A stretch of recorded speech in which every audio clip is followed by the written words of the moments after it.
വിശപ്പാണ് ഏറ്റവും വലിയ വികാരമെന്ന് തിരിച്ചറിഞ്ഞ ഒരു കൂട്ടം അമ്മമാർ. അവരുടെ നല്ല മനസ്സിന്റെ ഫലമാണ് വിശപ്പിന് ഒരു കൈത്താങ്ങ് പദ്ധതി. ഒരു നേരത്തെ ആഹാരം പോലും കഴിക്കാൻ നിവൃത്തിയില്ലാത്ത നിരവധി പേർ നമ്മുടെ ചുറ്റിലുണ്ടെന്ന തിരിച്ചറിവിൽ നിന്നാണ് മുണ്ടക്കയത്തെ വീട്ടമ്മമാരുടെ ഈ മാതൃകാ പ്രവർത്തനം. റബീന സിയാദായിരുന്നു ഈ വേറിട്ട ആശയത്തിന് പിന്നിൽ. സമാന മനസ്കരായ വീട്ടമ്മമാരും റബീനയ്ക്ക് ഒപ്പം കൂടി. മുണ്ടക്കയം ബൈപ്പാസിന്റെ വശത്ത് ഭക്ഷണക്കൂടെന്ന പേരിൽ ഒരു ബോക്സ് സ്ഥാപിച്ചാണ് ഇവർ വിശക്കുന്നവർക്ക് സൗജന്യ ഭക്ഷണം നൽകുന്നത്. പരിസരവാസികളായ വീട്ടമ്മമാർ തങ്ങളുടെ വീടുകളിൽ ഉണ്ടാക്കുന്ന ഉച്ചയൂണിനൊപ്പം ഭക്ഷണക്കൂട്ടിൽ വയ്ക്കാനായി ഒരു പൊതിച്ചോറ് കൂടെ അധികമായി തയ്യാറാക്കും. ബോക്സിനുള്ളിൽ വച്ചിരിക്കുന്ന പൊതിച്ചോറുകൾ ആർക്കും സൗജന്യമായി എടുക്കാം. ഭക്ഷണക്കൂടിന് സമീപത്തായി മറ്റൊരു ബോക്സ് കൂടെ ഈ വീട്ടമ്മമാർ സ്ഥാപിച്ചിട്ടുണ്ട്. ഈ ബോക്സിൽ നിന്ന് ലഭിക്കുന്ന സംഭാവന തുക ഉപയോഗിച്ച് രോഗികൾക്ക് ചികിത്സാ സഹായം നൽകുകയാണ് ലക്ഷ്യം. ആർക്ക് വേണേലും ഭക്ഷണം എടുക്കാം, ആർക്ക് വേണേലും ഭക്ഷണം അതിൽ വെക്കാം. വിശക്കുന്നവർക്ക് ആർക്ക് വേണേലും ഭക്ഷണം എടുക്കാവുന്നതാണ്.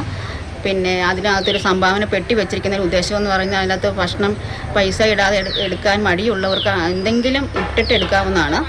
അതിന് കിട്ടുന്ന പൈസ കൊണ്ട് നമ്മൾ ഷുഗർ അങ്ങനെ പ്രഷർ എന്നുള്ള മാസത്തിലൊരിക്കലും അതിൻ്റെ ഫണ്ട് എല്ലാവരെയും കൂടെ ഇതിനകത്ത് അംഗമാകുന്ന എല്ലാവരെയും ഉൾപ്പെടുത്തിക്കൊണ്ട് നമ്മൾ ആ പൈസ അവർക്ക് വേണ്ടി വിനിയോഗിക്കുന്നതാണ്. സൗജന്യ ഭക്ഷണ വിതരണ പദ്ധതിയുടെ ഉദ്ഘാടനം കോട്ടയം ജില്ലാ പഞ്ചായത്ത് അംഗം PR അനുപമ നിർവഹിച്ചു. മാതൃഭൂമി ന്യൂസ്, കോട്ടയം. ഷിനോജ് നമുക്കൊപ്പം ഉണ്ട് കോട്ടയത്ത് നിന്നും. ഷിനോജ്, കുറച്ച് വീട്ടമ്മമാർ ചേർന്നല്ലേ അങ്ങനെ ഒരു തീരുമാനമെടുക്കുന്നു, അത് മനോഹരമായി നടപ്പാക്കുന്നു. എന്തായാലും അതിന് മുൻകൈയെടുത്തിയാൽ കൂടെ നിന്നവർക്കൊക്കെ അഭിനന്ദനങ്ങൾ നേരുകയാണ്. എങ്ങനെയാണ് മറ്റുള്ളവരുടെയൊക്കെ പിന്തുണ? സാധാരണ രീതിയിൽ രാഷ്ട്രീയ പാർട്ടി സംഘടനകളൊക്കെ ആണല്ലോ ഇങ്ങനെയൊക്കെ ചെയ്യും നമ്മൾ കാണാറ്. അതിൽ നിന്ന് വേറിട്ടൊരു കാഴ്ചയാണ്. എങ്ങനെയാണ് പിന്തുണയൊക്കെ കിട്ടുന്നത്?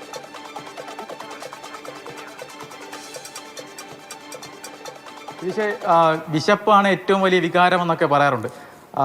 ഈ അമ്മമാരെല്ലാം തന്നെ, ഈ മുണ്ടക്കയത്ത് ഇത്തരത്തിൽ ഭക്ഷണം ഉണ്ടാക്കുന്ന ഈ അമ്മമാരെല്ലാം തന്നെ ഒരു 50-55 ഒക്കെ മുകളിൽ പ്രായമുള്ള അമ്മമാരാണ്. ഇവരെല്ലാവരും ഒരുപക്ഷെ അവരുടെ കുട്ടിക്കാലത്തോ അവരുടെ ജീവിതത്തിലൊക്കെ പലപ്പോഴും ഇത്തരത്തിൽ വിശപ്പ് അനുഭവിച്ചിട്ടുള്ളവരാകാം.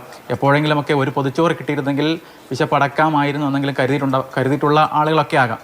അതുകൊണ്ട് തന്നെയാകും ഇത്തരത്തിലൊരു ആശയം ഈ റബീന എന്ന് പറയുന്ന അമ്മ ആദ്യമായി പങ്കുവച്ചപ്പോൾ ഈ മറ്റുള്ള അമ്മമാരെല്ലാം തന്നെ അതിന് പിന്തുണ നൽകിയത്. ഇത്തരത്തിൽ ചെയ്യാമെന്നൊക്കെ പറഞ്ഞ് ഭക്ഷണക്കൂട് ഉൾപ്പെടെയുള്ള ഇത്തരത്തിൽ പദ്ധതികളുമായി അവർ മുന്നോട്ടിറങ്ങിയത്.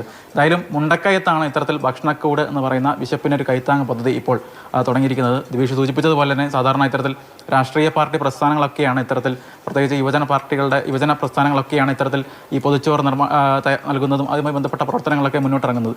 ഇവിടെ കുറച്ച് വീട്ടമ്മമാരാണ് ഈ പ്രവർത്തനങ്ങളിൽ മുന്നോട്ട് വരുന്നത് എന്ന് തന്നെയാണ് ഏറ്റവും വലിയ കാര്യം.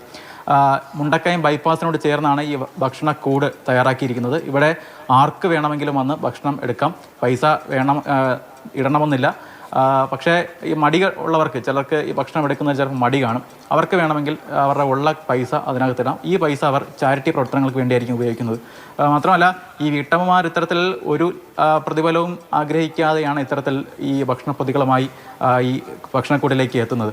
ഇത് തന്നെയാണ് ഏറ്റവും വലിയ കാഴ്ച എന്ന് പറയുന്നത്. കാരണം നമ്മുടെ നാട്ടിൽ പല കാര്യങ്ങളൊക്കെ പറഞ്ഞ് അടിയും ഒക്കെ ആകുന്ന സമയത്ത് വിശപ്പാണ് ഏറ്റവും വലിയ കാര്യം, സ്നേഹമാണ് ഏറ്റവും വലിയ കാര്യം. അവർ ഈ പൊതിച്ചോറുള്ള പങ്കുവയ്ക്കുന്നത് ഒരു വലിയ സ്നേഹം തന്നെയാണ്. അവർ അറിയുന്നത് പോലുമില്ല ആർക്കാണ് ഈ ഭക്ഷണം കൊടുക്കുന്നത്. ഇത്തരത്തിൽ വലിയൊരു മാനുഷിക നന്മയുടെ കാര്യങ്ങൾ കൂടിയാണ് ഈ മുണ്ടക്കയത്തെ കുറച്ച് വീട്ടമ്മമാർ പങ്കുവയ്ക്കുന്നത്. മാത്രമല്ല നമ്മുടെയൊക്കെ നാട്ടിൽ ഈ കാര്യങ്ങൾ മറ്റുള്ളവർക്കൊക്കെ പ്രചോദനമാണ്. ഇനിയും ഇത്തരത്തിൽ കുറേ വീട്ടമ്മമാർ മുന്നോട്ട് വരട്ടെ. ഇത്തരത്തിലുള്ള ഭക്ഷണക്കൂടുകൾ നമ്മുടെയൊക്കെ നാട്ടിൽ കൂടുതലായി ഉണ്ടാകട്ടെ എന്ന് നമുക്ക് ആഗ്രഹിക്കാം. ശരിയാണ് ഷിനോജ്. ഇപ്പോൾ അവർ ഭക്ഷണം കൊടുക്കുന്നതിനൊപ്പം അല്ലേ കിട്ടുന്ന ആ പൈസ കൊണ്ട് മറ്റുള്ളവർക്ക് ആരോഗ്യപരമായ സേവനങ്ങൾ എത്തിക്കാനുള്ള ഒരു ശ്രമം കൂടി നടത്തുന്നു എന്നാണ്. അപ്പോൾ ചെറുതായി തുടങ്ങിയതാണെങ്കിലും അതൊരു വലിയ കൂട്ടായ്മയെ വളരട്ടെ. ആ നാടിനാകെ അവിടുത്തെ അവശത അനുഭവിക്കുന്ന ആളുകൾക്കൊക്കെ സേവനവും സ്നേഹവും എത്തിക്കുന്ന ഒരു വലിയ കൂട്ടായ്മയായി മാറട്ടെ. എന്തായാലും അതിന് മുൻകൈ എടുത്ത എല്ലാ അമ്മമാർക്കും അഭിനന്ദനങ്ങളും അനുമോദനങ്ങളും അറിയിക്കുകയാണ്. ധൈര്യമായി മുന്നോട്ട് പോകട്ടെ. ശരി ഷിനോജെ.